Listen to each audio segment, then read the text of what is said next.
pod itweyo kanda kata obedo ni ngima tek e kindeni. En odiechieng' ma alwora ma Nyanza orwako welo ma humbgi pek kendo lach kaluwore kod ting' ma gin go e weche siasa kod dongruok ma pacho ka. Jatend piny William Ruto ni e nyasi mar Ramogi Omolo Kanyipir Homa Bay kawuono ka ogai mar Azimio bagoromo Kisumu e kinde ma jatend Migago mar arita kwe Kithure Kindiki ni Sondu machiegni nyakora mogo jwanka mromna ma intiere rwakie chenro mar Migago. To mokwongo magi e weche mamiyo pek odiechieng' ma kawuono.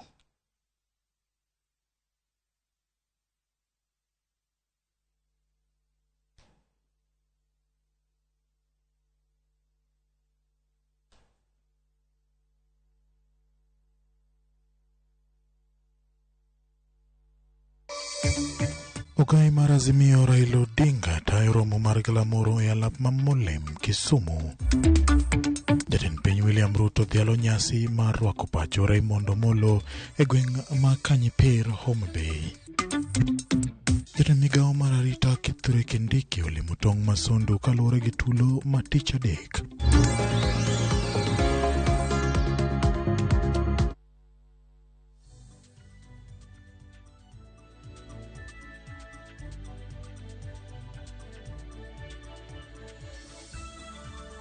Machiegni nyakora mogo jwanka mromna ma intiere nyalo tudri kod namba mar 306 kata tuta marwa @Ramogi TVKE @James Opondo Senior. Machiegni nyinga en James Opondo.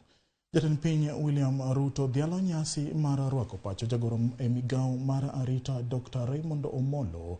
Omolo en wuod oganda luo achiel mane yudo lemo mar jagoro mongirore e sirikand Kenya Kwanza. Ruto ni e nyasi matimore Kanyipir kama bende otene kod jotelo mopogore opogore. Kendo kora doni wadhi achiel kachiel nyaka Homa Bay kama otudre kod jafwambo marwa Ali Abich. Ali Abich, kinyalo winja to nyisa ni to chenro chalo nade gi sani?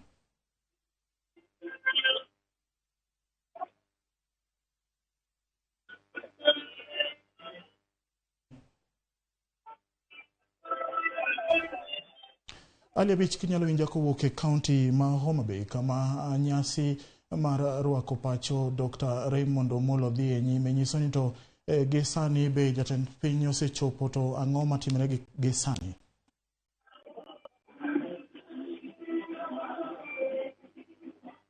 Nyakora mogo jwanka barani Ali Abich okwinjwa gi sani, to gino matimore gi nyaka sani nyakora mogo jwanka en ni jatend piny Kenya biro molo e nyasi mar rwako dala Dr. Ramogi Omolo ma en achiel kuom oganda luo mane yudo lemo e sirikand Kenya Kwanza ka en jagoro mongirore e Migago mar arita kwe ma pacho kae ka koro nyasi ma dhi nyime nyakora mogo jwang'. Jafwambo marwa Ali Abich oseyuoro kanyo kendo adoni watudre kode ka koro onyalo winja. Ali Abich, kinyalo winja to nyiswa ni gi sani weche chalo nadi nyasi mar rwako dala Dr. Ramogi Omolo? Erokamano James, awinji makare. Wabiro achiel kachiel ka wantiere e skund yawuoyi ma oriwe ka chund bura makarachuonyo kaendi kama jatend piny Kenya William Ruto igeno mar chopo e skul kaendi sasa kochakore sani, kendo oneno ka ikruok dhi mapek ahinya e skul kaendi manyiso ni chakre sani jatend piny nyalo molo ka sasa kwa sani mondo otel e nyasi mar alam go erokamano kaachiel kod rwako pacho jagoro mongirore e Migago mar arita kwe ma pacho kaendi Dr. Ramogi Omolo. Kendo pichni mineno go eko gin pichni mabiro achiel kachiel ka jopiny ochako molo kaendi sa achiel okinyi kaluwore kod nyasi ma kawuono kaendi. Kendo James, chenro ma nitie en ni jatend piny onego bed ni donjo Orio Boys kaendi sa 4 okinyi kano ochako kod chenro mar pidho yien, kaeto oyawo library kata library ma ipuonje weche lony manyasani. Nyaka sani endi pok jatend piny odonjo, kendo ok wang'e ni to ang'o momiyo wuod jatend piny odeko koa sa 4 okinyi mano winjore bed ni odonjo oriwo kaendi, to nyaka sani endi pok odonjo ka. Ranyisi to waneno ka nitie machiegni ni jatend piny nyalo donjo e skul kaendi sa asaya kochakore sani. Gima dhi nyime gi sani en ni jotelo mopogore opogore ma wuok e tung Kenya mangima kaachiel kod jodito mag piny owacho molo kama nyasin tieni kendo saneno ka jod bura ahinya to mago eko ma sani koro siro jatend piny Kenya mabendo balo kod kweth mar Azimio la Umoja osechopo kaendi kama oting'o jod bura ma Suba South Carol Omondi, jod bura ma Rongo Pola Buor, nyawadgi mage Eliso Biambo kaachiel kod jod bura eko mag ODM ma osebedo ka siro motegno jatend piny Kenya William Ruto. Bende James Opondo en ni jotelo manoyier go duond bura mar ODM e kaunti ma Homa Bay kaendi kama oting'o wabunge kaachiel kod gavana ma kaunti kaendi okuno kata okoso rem chopo e nyasi madhi nyime kaendi, kendo wang'e ni ne giwacho ni ok ginyal chopo e nyasi niendi nikech ogai mar ODM Raila Odinga ni kod romo mare e boma ma Kisumu, kendo mathothgi odhi ka gin gikuno biro e nyasi ma jatend piny odiochieng' ma kawuono. Bende nyalo paro ni ma ok odiochieng' kende ma odiochieng' mokwongo ma jatend piny Kenya William Ruto timo limbe e kaunti ma Homa Bay kaendi. Tarik 15 ma kawuono endi en ndalo mar adek ma jatend piny Kenya timo limbe ke nyalo paro bang' kane osechamo muma dwe mar 9 higa mokalo, to wuodhe mokwongo ne otimo e kaunti ma Homa Bay kaendi ka tarik 13 dwe mar achiel higa ni endi. Bende jatend piny nochopo e kaunti ma Homa Bay kaendi kama nochopo e nyasi mar chako ayanga gedo ute ma nengogi oyueyo ma itimo e boma ma Homa Bay. Ka odiochieng' ma kawuono en limbe mar adek ma jatend piny Kenya chopo e nyasi mar rwako pacho jagoro mogirore e migawo mar arita ma pacho kaendi Dr. Raymond Omolo ma bende e wuon welo odiochieng' ma kawuono. Bende aneno ka jotelo mopogore mawuok e sirikal mar Kenya Kwanza kama oting'o jotend migepe ma opogore osemolo kaendi ka girito mondo mi jatend piny ochopi e nyasi ma kawuono niendi. Bende jotelo mopogore mago eko mawuok e migawo mag arita kwe e gwenge mag Nyanza kod tung' Kenya mangima bende ne osemolo kaendi maneno ni yore mag arita kwe obedo makare maonge gimoro amora manyalo ng'iko limbe ma jatend piny Kenya William Ruto ma sani koro wageno mondo mi odonji Orio Boys kaendi sa kochakore sani. Bende nyalo wacho ni jagoro maduong' mar duond bura manie loch gi sani manoyudi e Cleophas Malala gin moko kuom jotelo mag sirikal ma bende osemolo e nyasi ma kawuono kaendi, kendo jatend migawo mar arita kwe Kithure Kindiki ne osemolo kaendi kaachiel kod jotend migepe mamoko kod apisas mamoko mag sirikal mantie ngas mamalo mabende oyuoro kaendi mar chuo wang'i e nyasi mar duogo pacho ma jalup jagoro mogirore migawo mar arita kwe pacho kaendi Dr. Raymond Omolo.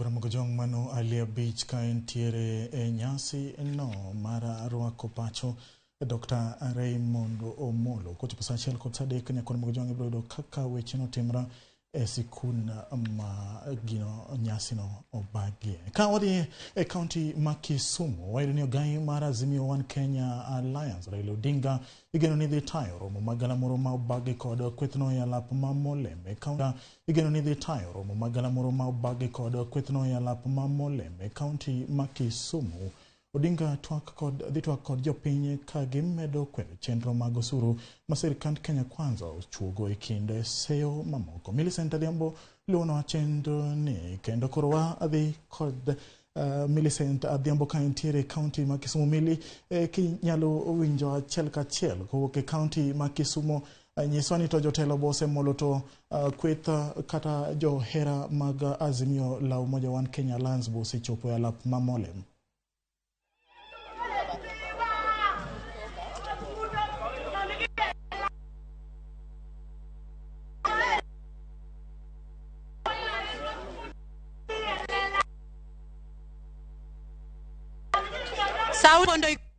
Siski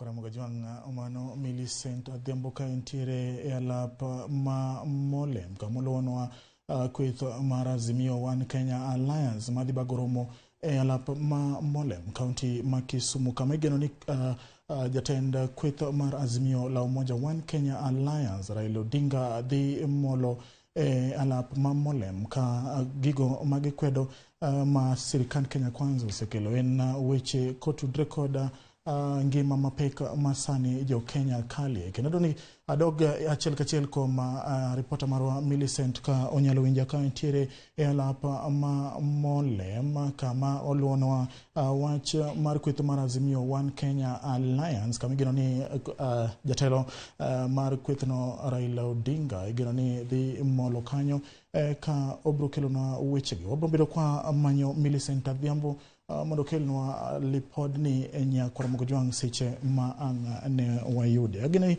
kang' wayudo Millicent Adhiambo wabro wuoyo kode achiel kachiel ka director mar nyisani koro Millicent oseikre. Millicent Adhiambo kinyalo winja nyisani to chenro chalo nade e alapa ma Molem County ma Kisumu. Odo kwa tudege Millicent Adhiambo nyakora Mogojwang ado ni mondo wadhi nyime gi weche manyien chenro ni mar Migago ka wadhi nyime wayudo ni moko kuom jodolo kod jotelo mawuok e alwora ma North Rift dwaro ni sirikand Kenya Kwanza kod kweth mar Azimio One Kenya Alliance odonje twak mar kelo kwe kind oganda Besup Makopere bade ma Eldoret Dominic Kimangejo ojiwo twak e kind jatend piny William Ruto kod ogai mar Azimio One Kenya Alliance Raila Odinga.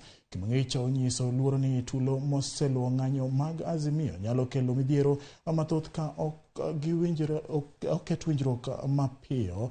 Jaod bura ma Chemsai Pal Biego mabende ne nitie nyasino to ne olero ni jo Azimio onego chiw thuolo makare ne piny owacho mondo oket tim moko kuom chenro madipo ka okelo fungruok ne jo Kenya.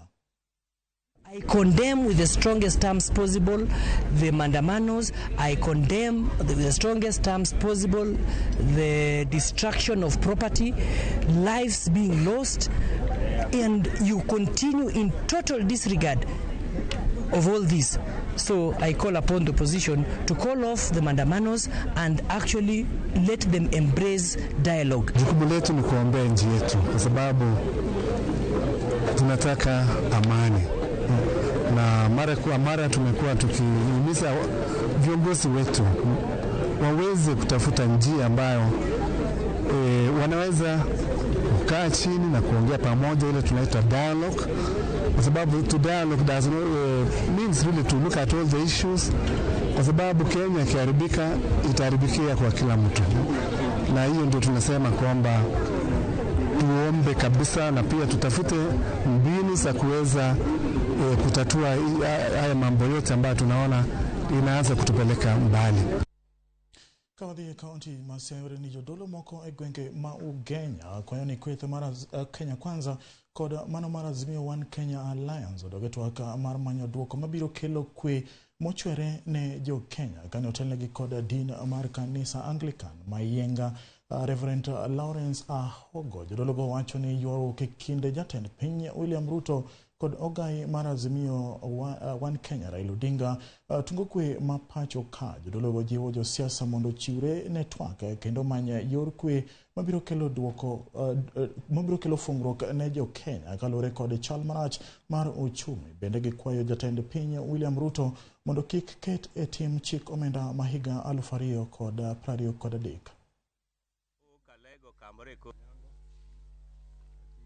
Natabro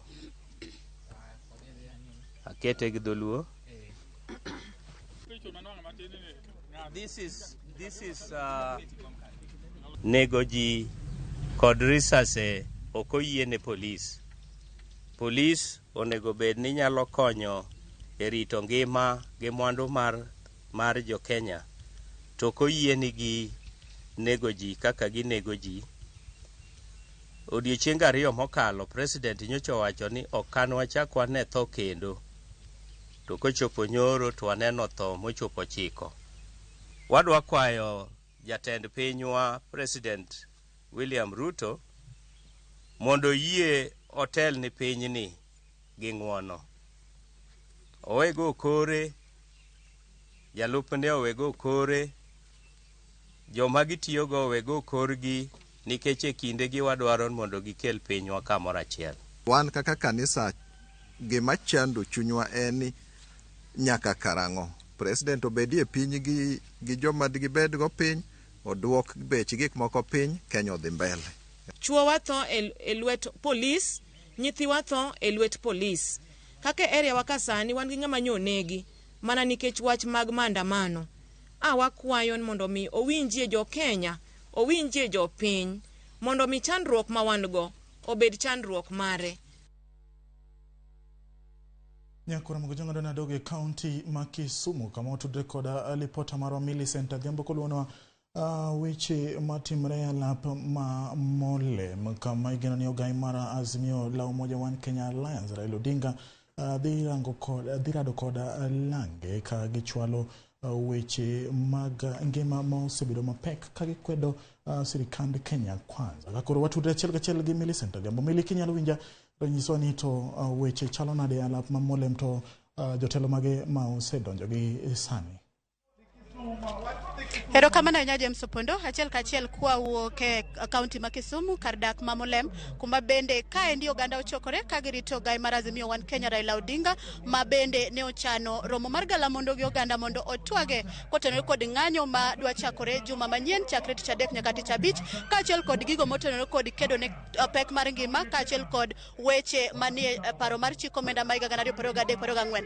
An kod achiel kuom jochung' e kom mar MCA ma bende MCA mar Market Milimani ang'no lero matine seche gi eki ogai mar Azimio geni dwa chopo sama nade to gin weche mage bende gigombo ni ogayo twago kod jopiny ka gin bende gin kaka jotelo sama ng'anyo no bro dhi nyime tango gini ma bende ogen mondo bi one kinde no eno mang'anyo bro dhi nyime machiegni ahinya. Ang'ne achak kodi king'eyo kamera nyisa ni to musechopo kae ni Odinga poko chopo chenro chalo nade tango ma udwa toke kawuono omiyo galamoro ni obag kae. Erokamano Radio Ramogi kendo adwoko ni erokamano kuom biro ka. Wawacho ni kawuono wan gi chokruok maduong' mar Azimio la Umoja One Kenya kaachiel gi chama marwa mar ODM. Gima watimo maduong' kani jotelo matindo osedonjo kaka MCS, warito jotendwa ogayo magwa mag Azimio la Umoja One Kenya mondo bika. Gima duong' watimo en ni wawacho wach achiel kaka oganda ma joluo ni wan pod wariwore tok migosi Raila Amolo Odinga kaka jatendwa nikech lek mane en go e pinywa mar Kenya ka pok ochopo. To kendo wawacho ni kaluwore gi gigo matimore e Kenya ka sani ngima osebedo matek. Jopiny ngima tek koso ngima yot? Ngima osebedo matek. The cost of living odhi malo. Gigo ma sirikal mantie timo e sani ok gin gigo mabeyo nikech kata mana nyithindo ok nyal dhi sikul. Gima ni iluongo ni CDF kata mana bursary mimiyo wajumbe kata mikele counties under governors ok bi. Sirikal onge, nyithindo onge kaka dhi sikul. Ngima obedo matek. IBC machung' ne yiero nyocha uneno ka president mantie sani ma ok wayango emoloso panel madhi timo yiero. Tung'eyo ni yiero osekelo koko e Kenya ka. Omiyo wan wakwayo kaka oganda ma Azimio ni kata ka ji dhi go mpira to rifari tim achiel ok nyal yiero rifari. To mpira mwadhi e 2027 waseyudo ni Ruto moyiero rifari, Ruto moyiero linesman, Ruto moyiero nyaka the third official. Omiyo wan kapok Raila Amolo Odinga wacho ni ok wang'any ek wabro we ng'anyo. To kako wache ni tich adek wabro chake, tich ang'wen wabro goye, tich abich wabro goye, kata Ruto ywagi, kata Garietha timango wan wabro goye. Emomiyo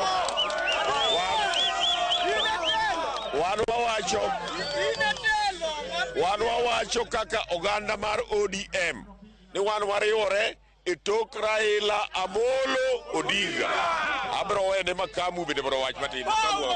Erokamano Radio Ramogi kendo kawuono iluonga ni makamu ung'e nani e director mar Azimio Western Kenya Region. Kawuono wan molem kaka ka chama mag Azimio kendo mag ODM kotelnwa ga Dwich Kanga kendo mae ng'atwa mosebedo gi jakoma moluwo Nyalego kong'iyo weche mag chama. Omiyo akwayo ni kawuono jodalawa Amolo Nyalego wadhi luwo makati dagi katiyie mane chuny piny Amolo komanda mane ng'ama winjo problem ma jo people's people kendo wach mar uchumi, wach mar finance bill, wach mar petrol nego jowa sani kada ja piko sani kata mana japiko sani ok nyal nindo gumondegi nowacho chumi rach. Omiyo wakwayo ni jo-obi kate amono waluwo gimowacho ni tich adek nyaka Friday wa support whether you like it or not. Omiyo jopiny niga dwi chairman kendo dwi ni emose fight for Jakom Kisumu ka kendo Kisumu East wa confirm today adwi eni mudhi bedo mjumbe maka whether you like it or not. God bless. Mana Ramogi John mago moko kuom wach kaka ineno kandi oganda osechokore kandi ka girito mondo mi ogai mar Azimio One Kenya omol kandi e saa asaya ang' wayud thuolo e seche mambele kanyo mondo mi wakelnwa achiel kachiel seche goeko ma ang' ogai mar Azimio Raila Odinga omolo kandi gigo mabende ang' ne owachi achiel kachiel kowuok e alap mar chiro mar Molem kandi. Ka kamano James Opondo taduoko ni e studio mondo idhi nyime kod kelo weche mopogore mabende medo tuchonwa e mesa mar keweche. James an kuomi. Erokamano Millicent Adhiambo kowuok e kaunti ma Kisumu kendo duoko kuma ka winjo ka ywak mar jo bodaboda en ngima oseridore makata kaka gidage utegi koro bedo matek. Ageno ni bro dhi e yorno makare. Nyakoro Ramogi John adoni mondo dhi e yweyo madundo kapok dhi e yweyo adona some ote machuok an Sara Singa ka wes Kanyamkago antarito neno baba Raila Amolo Odinga Migago ler mosna baba na wuon Adoyo bende neno kacha doro kawuok Othoro penjo ni to ber Ruto otingo chiemo ne jopiny koso wuotho gi lwete nono. Ramogi TV Peter Thomas Sionga wacho ne japicha neno Migago kawuok Mombasa dhi mar jatend piny Homa Bay okonego kel pogruok e kinde joluo en ratiro marwa mondo jatend piny okelna dongruok kaluo jowa owe siasa mang'eny. Wadhi yeyo ka ngodogo nyakoro Ramogi John to pod wan kod weche ma odhuro.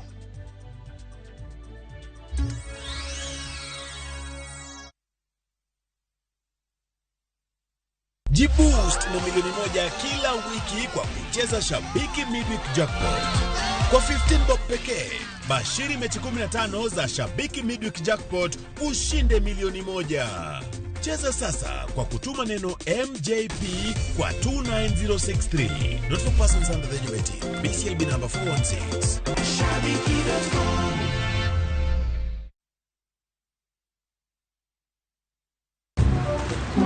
Sonko, karibu kae. Relax. 200 bob tu. Buda, the transaction ndio imekushinda ama? Relax.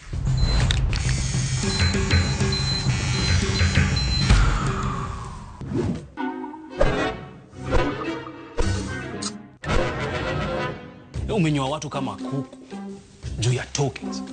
Janjez, kuongeza transaction fee uleta mkori. Make chaguo smarter. Vuka to Airtel Money. Aje. Nunua KPLC tokens bila charges. Only on Airtel Money. Dial *334#. Select Lipa na Airtel Pay Bill, then select KPLC.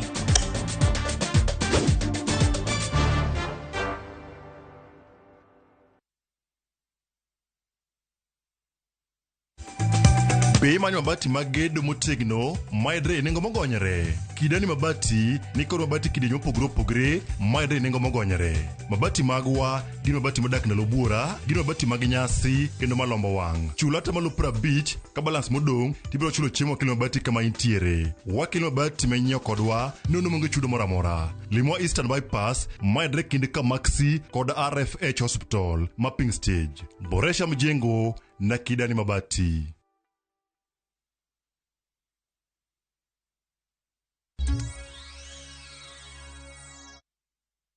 Machiegni kendo nyako Ramogi jodak magatundu South wuok oko mar kwedo jatend migawo mar ohala Moses Kuria kaluwore gi weche makoch mosebedo ka wacho ewi jatend piny machon Uhuru Kenyatta kod anyuola mar Kenyatta. Ikiwa kuna mwanamke waligombania na Uhuru Kenyatta, wazee wa Gatundu wako tayari kutoa mbuzi ya horohio ili watengeneza hiyo maneno iishe, na kuanzia leo awache kutukana Uhuru Kenyatta forever and ever. Amen. tia yake imanotea sisi haibu kubwa sana, kwa sababu natukana uhuru mbele ya watu na mbele ya watoto. Kenyatta ni mama yake na ni mama ya founder of this nation. Kwa hiyo awashane na mji huo kabisa, awashane na hiyo. Kwa kuna deni we are led to pay. Wazee hawa Gatundu hawa na wengine wale wote hawako hapa. Wananchi wa Gatundu, hawa wazee wa Gatundu wanasema ya kwamba tunakuuliza makamu wa rais Wanagashagwa ujadiliane na ulise Moses Kuria. Maneno yanasema ni ya kawaida kwa binadamu au la. Akwambie, utuambie. Ile vile tunakuambia umwambie ya kuwa kwamba hiyo mambo aliyo nayo mbele ya wananchi wa Gatundu, badala ya kuja kuambia vile anaweza asaidia watoto wetu wapate kazi, ile matamshi yanakuja kusema ni matamshi ambayo haina heshima, ya kusema ataenda kukojoa kwa aliyekuwa rais. Na kumbuke kwamba huyo rais hakai hapo, Uhuru hakai Shaweri, huko ni kwa mamake. Kwa hivyo kusema ataenda kuonyesha uchi wake pale ya kojoe, anaenda kuonyesha mtu mzee zaidi ya mama yake. Kwa hivyo ni useme sisi hatuna furaha. Angeweza angalia kwa upande wa kazi badala ya kutusiana matusi ya haya. Tumekasirika sana na tunamwambia asifanye hivyo tena.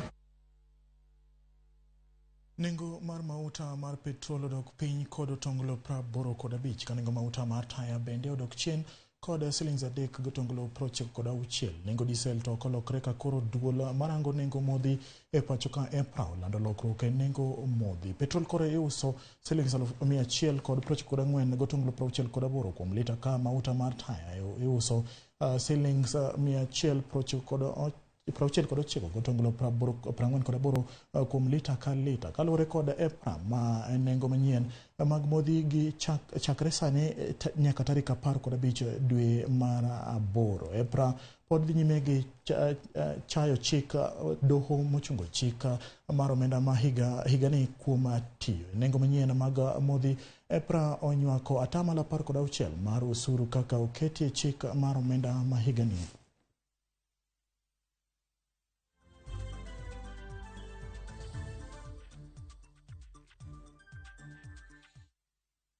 Jatend Migago mar arita Ngire Kithure Kindiki okwedo tulo mane omuoch e Sondu e tong' ma Kisumu kod Kericho tich adek gotieno. Kindiki wacho ni jonjore nokawo thuolo mar rocho kwe e tong'no kaluwore kod lwasi mar ng'anyo matimore e alworano. Jatend migagono olero ni sirikal ok bi yiene ng'ato ang'ata mondo oroch kwe e kind oganda Jo-Kenya. Kindiki oyango chenro sirikal mar nyayo kwe e kind oganda manie tong' ariyo. Kindiki ne loso kinde romo mane otim kod apisas mag arita e tong' ma Sondu kinyi ma kawuono.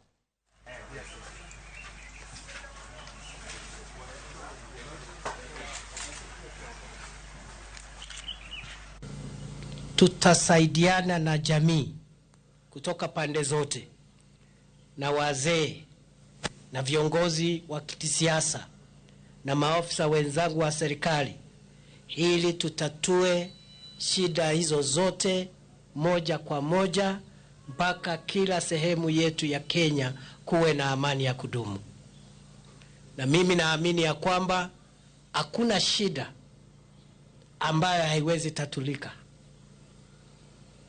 I don't believe that there is a problem that can never be resolved. Kila shida iko na suluhisho.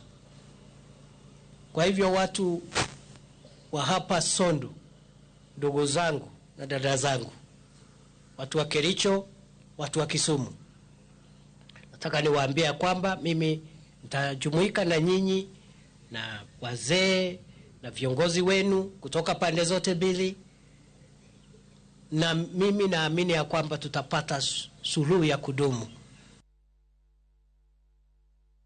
Ka wadhi nyime wayudo ni GRA omiyo kod jaode wito ngimagi ka jomoko modhuro ka moting'o jopuonjre 31 mawuok e sikund sekondar ma Twilight mantiere Kayolo yudo hinyruok e masira mar apaya manotimre otieno manyoro e alwora ma Maguga e apaya maduong' ma Nairobi Nakuru. Wachore ni masirano noriwo nyamburko 20 ka trailer nokwongo tuomo nyamburko manerik iriambo kod jadolo mochweyo nege gi min ode.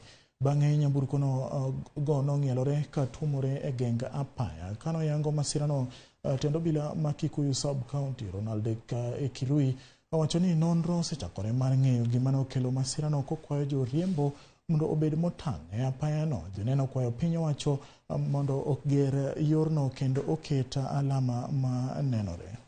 Mmoja wa pasta wetu hapa Kikuyu ambaye ni wa PCA wakiwa na bibi yake wameaga dunia, lakini wanafunzi tumeweza kuwatoa, walikuwa tu ni majeraha kidogo kidogo. Kwa ajali hiyo yote mbili ambayo ilifanyika katika sehemu moja, tumeweza kupoteza watu wawili ambao ni familia, ni reverend ya hapa Kikuyu, kanisa la PCA, na watu kadhaa wamepata majeruhi. We have been able to see that 14 of them, 2 are critically injured, but we are able to manage them. Of the clients in the Nissan, we had 4 patients in the Nissan. In the Rolly, we had 3 patients. One of them is critically ill, and we are still handling him. We will be able to manage him. There were also 4 teachers involved, but none of them has been hurt critically. So we are stabilizing the patients as we see our way forward in definitive management. Komiti mar arita e kaunti ma Busia ogolo siem mager ni kweth njore ma osetungo jopiny e alwora ma Marach e kaunti ma Busia. Komishona ma Busia Kipchumba Ruto ochiwo thuolo mar ndalo 3 ne jonjorego mar chore ka obila ka okitimo kamano to apedha mager ibiro timnegi kendo donjnegi e doho. Chier mar grube njore mong'ere kaka Marach nomoko lweny e kind oganda e ng'anyo manobaki gi kweth mar Azimio chieng' tich adek jumani. Lweny manomiyo ng'ato achiel nowito ngimane. Achija par mitudo gi grub njoreni sani omaki kendo rito dichieng'gi e doho. Gandamiza sana. Swala ambalo tunauliza IG Kome. Mambo ya Busia hijaanza leo. Mambo ya Busia hijaanza jana. Mambo ya Busia na hii group imekuwa. Bwana Kome na kuuliza kwamba hauna habari kwamba kuna kikundi ambaye inaitwa jobless. Viongozi wetu wa Busia wa county, some of them wamesimamia group ya vijana ya kuleta ukabila ndani ya Busia county. Na kuleta ukabila ndani ya Busia county inaleta hata maafa na inaleta kazi yote itasimama ndani ya Busia county. Hatupendi kuwa hivyo. Tafadhali muache kutofautisha vijana na kuwahonga pesa ya kusababisha Busia county ikose amani. Marachi for a very long time has been a notorious goons place, and Marachi is part of the Republic of Kenya. We are telling them to surrender. We are telling them to surrender even the goods they stole and stop their criminal behavior, their criminal activities, and surrender to the police. They must surrender to the police. If they don't surrender, we shall pursue them, we shall arrest them, we shall charge them, we shall arraign them in a court of law and prosecute them and take them to the right place. That is jail. Busia ni kabila zote na watoto wote hata wameoana. Mtu asirudi kututawanisha, kutudivide kwamba yeye ndiye atajua kufagia town ama kufanya aje. Town sote tutaitengeneza kwa umoja bila kutawanyisha watu wengine. Nyakora magojwan kanyo machope giko mar weche manyien chendo ni mar Migago. Pe mag tuge nyakora magojwan ni club mar West Ham osebedo kod winjruok gi club mar Arsenal enyewo jatugo Declan Rice ka koro jatugo no bro wuok e alap ma London Stadium kodhi e alap ma Emirates ka koro nyakora magojwan ne johera mag Arsenal onyewo chele kowuok e club mar West Ham. Ne club mar Chelsea jatugo Moses Caicedo poko bedo kod winjruok gi club mar Brighton ka Brighton koro odong' gi winjruok gi club mar Chelsea. Ponono gi winjre nyakora moko jonto jatugo Moses Caicedo bro donjo e lap ma Stamford Bridge. Jatugo Andre Onana matugo ne club mar Inter Milan bende koro ikwano mana seche kapok odonjo e lap ma Old Trafford kama bro tugo ne club mar The Great Manchester United kochakre season manyien. Bende koro dichieng' makare nyinga en James Opondo.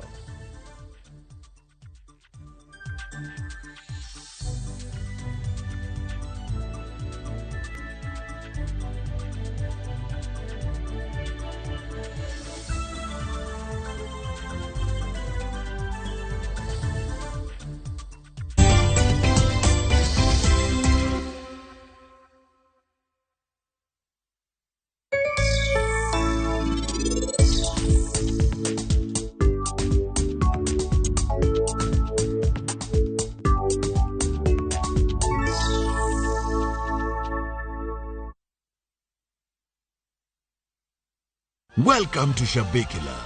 Play Shabiki Virtuals on Shabiki.com for a chance to win huge cash prizes from low stakes. Jisetie stake na how much you want to win. Kuna penalty shootouts, defender and so many virtuals only on Shabiki.com. Shabikiland, the easiest virtuals in gaming. Not for persons under the age of 18. Betting can be addictive. Play responsibly. Shabiki.com is authorized and regulated by the BCLB license number 416. Shabiki.com.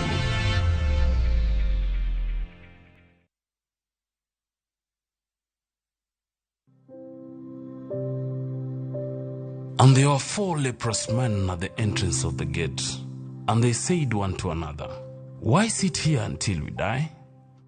If we say that we shall enter the city, the famine is in the city, and we shall die there.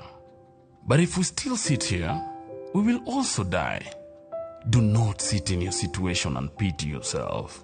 Arise and move forth, and God will grant you victory." Dial *811*339# to get Arise. Jatelo mano biro kae nyoro, odwari warus kodi. Hera motwere kidi Lwanda omuoche kindo osiepe ariyo. Jitengi. Neno no kende ok nyal romo. Wange gi nyaka. Miriambo thinyore lela kendo kelo mirima kod lit. Anang'ini dongat maber kaka. Bende anyuola kod osiepe nyalo donjo e kindo osiepe ariyogi. Bedi. Eno kohera kata matin. Inyalo chopo kanya gi jal ma ihero kiling'ling'. Ne Suresh ni oko, ibende biwadhi. Ng'at mabo kendo Pragya, ng'ano nigi hawi. Kik iwe ma ok ineno sigana mar hera motwere mar Kumkum Bagya.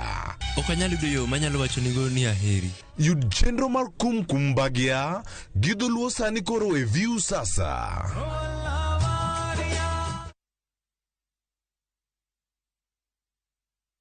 Username Investments presents the domain Kisumu along Kisumu Mambo Leo Miwani Tamak Road, starting from 399,000. SMS the word dollar to 20321 or call 0725 000 222.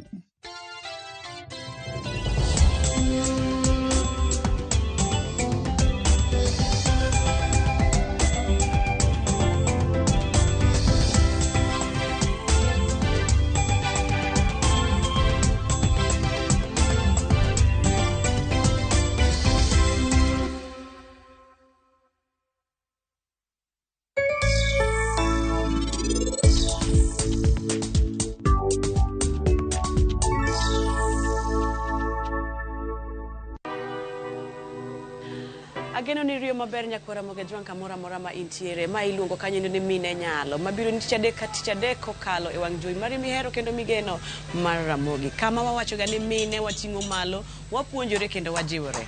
Odiochieng' ma kawuono nyakora moga jwang' ago touch kaendi e gwenge go mag Kariobangi North kama achope kama miluongo ni Josta Suppliers antiere kaendi gi nyidendi moriwore kachiel kod chuo mondo gitim tijno endo mar loso wuoche. Adawuo gi nyadendi miluongo ni Winnie obro pimo no nyar kanye owuok kanye tang'o momiyo noyiero tijni endi mar loso wuoche machiegni kikidhi mabor. Iluonga ni Winnie Achieng' anyanya kach Kisumu County nyaka sub county. Abiro Nairobi koni e yor manyo. Atiyo Nairobi kamo miluongo Kariobangi North Industrial. Atiyo kuru wuoche. To atiyo gi joma nyiri Moka Beach kachiel gi joma chuo. Okuoyo wuoche ni ene department ng'eny opogore to korka an achunga indiko. Koro korka wuoche ni kwachako lose ichako chiw ngozi. Komi pien no tichako ng'ole. Ikwane ne ng'ato square feet ting'ole. To kise ng'ole to koko dhi e process mar machine. Machine kanyo koko itwang'e. Kose twang'e mowuok gimoro machalo wuoche kama to koko tieke koko itere e ywecho kuru mach kone lasting. Koko dhi ywaye kanyo. Kuom workshop wa kaini king'iyo kama ji ariyo ochung'e cha mano process mar ng'ade samo chiwne pien kichopo tung kacha cha iyudo ka mago kuonde process mag twang'e koro kose mi pien ing'olo igolo those parts kanyo koro kama iunganisha those parts mondo wuoche obed wuoche. To mantie butani iluongo ni skiving. Nitiere parts moko monego bed matina kabisa mondo mi sami chome gi parts mar wadgi cha usiringo masawa.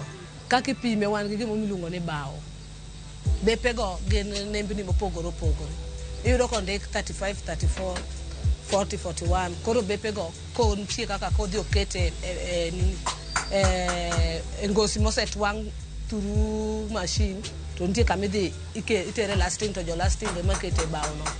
Kose kete bao no kore madhi golo sizes mopogore opogore. Windi dagomb ni mondi pimno nikech kadonjo ka neno mashinde mopogore opogore koni aneno gimoro machal na mana charan. Nyalo nyisowa ni to mashinde mantiere ka indigi gin mashinde mag timang'o. Kuom workshop wa kae ni king'iyo kama ji ariyo ochung'e cha mano process mar ng'ade samo chiwne gi pien kichopo tung kacha cha iyudo ka mago kuonde process mag twang'e koro kose mi pien ing'olo igolo those parts kanyo koro kama iunganisha those parts mondo wuoche obed wuoche. To mantie buta ni iluongo ni skiving.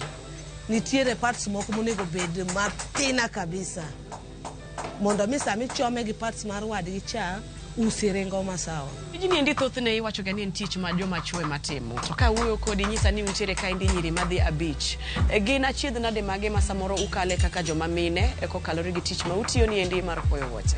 Idhiero ma wakale en mae kochopo sama koro itwang'e ne machine kanyo inyalo yudo ni kaka uso nego bed ni ringe e pien no inyalo yudo koringo marach. To chuno ng'ama ne ng'ama ne twang'e chande ka uso ringo marach nyiso ni ka ngodonje lasting kuchocho ok odhi ringo maber, ok odhi neno wuoche moro maber. Mar ariyo inyalo yudo kata ka challenge mar ariyo inyalo yudo ka ng'ama ywaye ko twang'e marach ng'ama dhi ywaye cha dhi oketo maybe bao marach ama oketo namba moko make sense. Iyudo ka mago challenges. Mar ariyo kaka wajoma mon, wajoma nyiri ero wawacho ni mon nyalo moingo chuo. Wanyalo biro ywayo, wanyalo donjo kanyo to wacho ni ma nyako ni ok nyal tiyo tich aina ni joma chuo ema nyalo. Koro iyudo ka maga aina go miyo joma chuo mabet ng'ang'ane iye ka bat wambe wakombana makode. Jino kaka koro wadonje owacho ni kata koro nwatime kamano. Twatime mar mondo ong'ere ni wambe wanyalo time ok wawene joma chuo kende. Iwinja. Koro kata sami wuok ni biro timo tich mar lasting igolo chunyi mar time. Iwinja. Kata ka dipo ni chuo ema ywaye wambe wan kanyo mondo mi watim tich aina no. Amor gi tich matimo no. Kuom tijni osegola mabor. Gisani igni adek ma an godo an gi lokruok e tijni nyaka nabed ka. Tijni ema ung'eyo kaka achulo. Tijni ema ung'eyo kaka familia ga chiemo yani. Yani tijni ok oyiero ng'ama odhi skul gi ng'ama ok odhi. Tijni nyalo yudo ni nitie joma nigi degree e iye ka to ywayo mana twang'o mana wuoche. Tijni nyalo yudo ni ng'ato